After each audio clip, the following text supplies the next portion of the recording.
राहुल गांधी से पूछा गया, बीजेपी हिंदू पार्टी है, लेकिन कांग्रेस ने भी तो मुस्लिम लीग के साथ गठबंधन कर रखा है। राहुल गांधी ने जो उत्तर दिया वो हम सभी को पता होना चाहिए।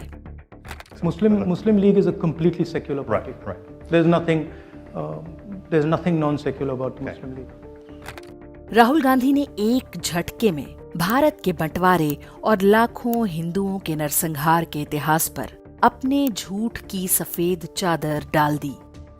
लेकिन इसका आविष्कार राहुल गांधी ने नहीं किया है। ये वो झूठ है जिसे सच बनाने का प्रयास बीते 75 वर्ष से चल रहा है। इस काम को कोई और नहीं बल्कि वो कांग्रेसी तंत्र कर रहा है जो दावा करता है कि उसी ने भारत को स्वतंत्र कराया था।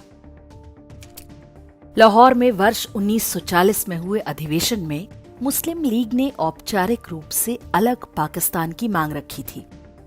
स्वतंत्रता के बाद जिन्ना के चेलों ने केरल में मुस्लिम लीग को जिंदा रखा और बाद के समय में कांग्रेस के पूरे तंत्र ने उसे खाद पानी देने का काम किया।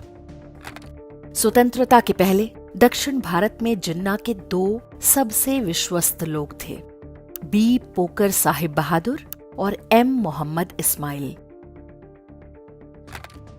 वर्ष 1945-46 के चुनावों में मद्रास प्रेसिडेंसी में मुस्लिम लीग को भारी सफलता मिली।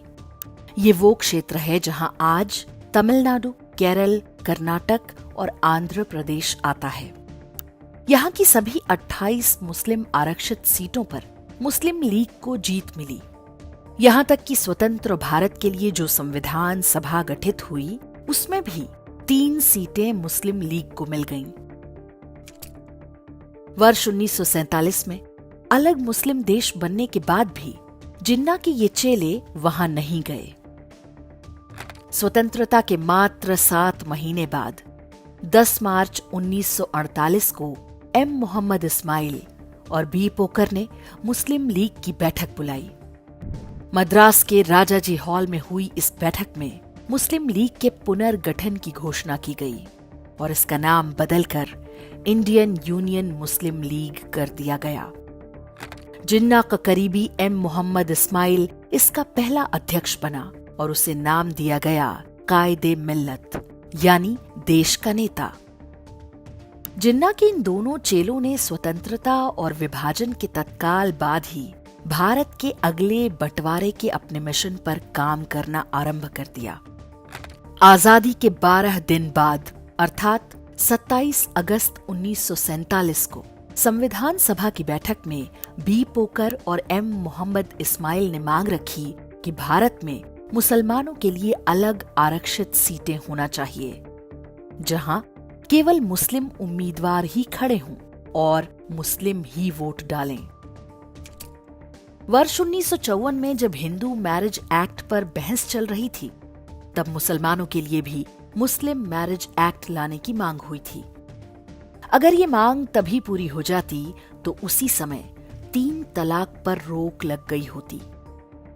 लेकिन जिन्ना के इन दोनों चेलों ने नेहरू सरकार से मोलभाव जारी रखा और मुस्लिम वोट बैंक के चक्कर में नेहरू उनके आगे नतमस्तक होते रहे। हिंदू मैरिज एक्ट पर बहस के दौरान मुस्लिम लीग के सांसद एम मोहम्मद इस्माइल ने 11 दिसंबर वर्ष 1954 को राज्यसभा में जो कहा, नेहरू सरकार ने देश के मुस्लिम समुदायों की भावनाओं का आदर किया और उन्हें इस विवाह अधिनियम से बाहर रखा। हमारा मुसलमानों का अपना खुद का एक कानून है जो हमारे मजहब के आधार पर बना है। ये कानून हमारे धर्म का अटूट हिस्सा है और हम इसे अपनी जिंदगी में सबसे पवित्र और सबसे अनमोल मानते हैं। अर्थात मुस्लिम लीग के नेता अलग इस्लामी देश बनाने के बाद भी भारत में शरिया कानून की मांग कर रहे थे। तब से लेकर आज तक ये पार्टी केरल में कभी कांग्रेस तो कभी वामपंथी दलों के साथ गठबंधन करती रहती है। कांग्रेस और कम्युनिस्ट दोनों ही स्वयं को सेकुलर बताते हैं। उनका दुस्साहस इतना बढ़ चुका है कि मुस्लिम लीग को भी सेकुलर बता रहे हैं। वर्ष 1960 में नेहरू ने मुस्लिम लीग के साथ सत्ता में भी भागीदारी की थी। इस साल केरल में विधानसभा चुनाव हुआ था जिसमें कांग्रेस की जीत हुई। कांग्रेस सरकार ने जिन्ना के करीबी केएम सीठी को केरल विधानसभा का अध्यक्ष बनाया। वर्ष 1979 में कांग्रेस के ही समर्थन से मुस्लिम लीग का नेता सीएच मोहम्मद कोया केरल का मुख्यमंत्री तक बन गया। मोहम्मद कोया कितना बड़ा जिहादी था उसका सबूत 30 नवंबर 1979 को इंडिया टुडे पत्रिका में छपे उसके साक्षात्कार से मिलता है। इसमें कोया ने कहा कि अल्पसंख्यकों के सांप्रदायिक संगठन और बहुसंख्यकों के सांप्रदायिक संगठन अलग अलग होते हैं।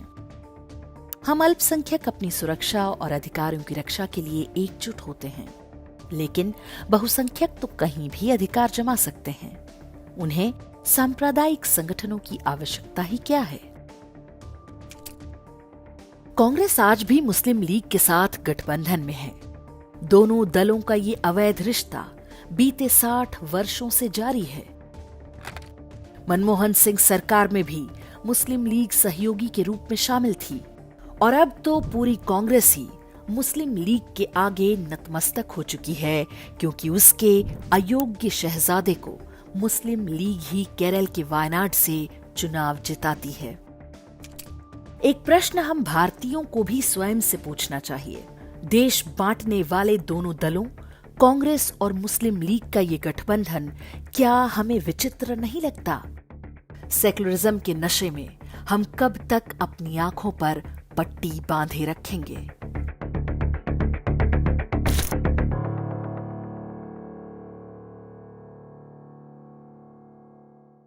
इंडेक्स ऑनलाइन के वीडियो समाज को समर्पित हैं। आप इनको डाउनलोड करके जैसे चाहे वैसे प्रयोग कर सकते हैं।